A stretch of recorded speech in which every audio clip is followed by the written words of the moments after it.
Hey, I mean, here. Are you here? There you are. Okay, so this is a little bit different. This is some bonus content for everybody. Scott Kirby called in to talk about the recent commentary about the underrated Buffett songs that Paul's been messing around with. Okay. Yeah. Thank you, Jimmy Buffett and the team, for sharing the 90s installment. But we thought you'd like to hear a bit more, about 5 minutes of the call with singer-songwriter Scott Kirby. Oh, yeah, Scott Kirby will be back on end of the month. Okay, let's play this thing.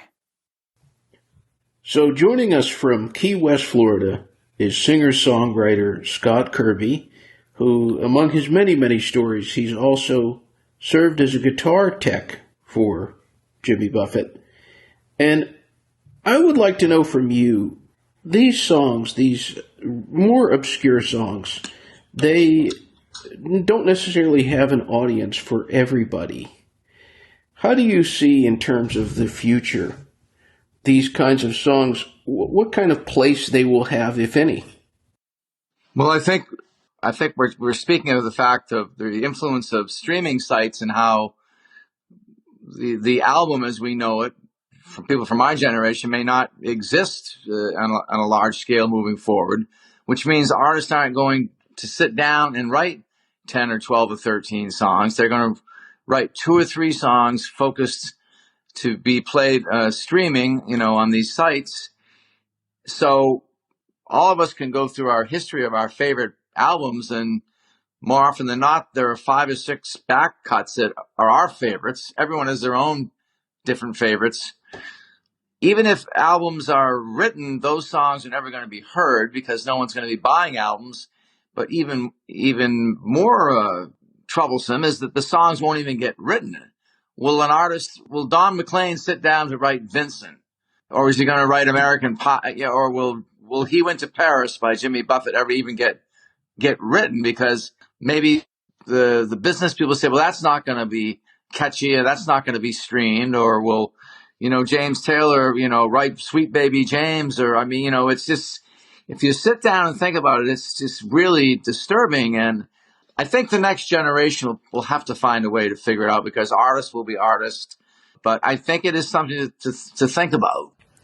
If I could get just one other comment from you, Scott, I think that this is kind of interesting that a lot of Jimmy's best songs, the ones that seem the most, maybe raw, we were talking about how songs like Lone Palm and Jimmy Dreams and some of these others, Green Flash at Sunset, that came out of the 90s, some of the ones that have this certain type of rawness to them are solo writes, songs he wrote all by himself.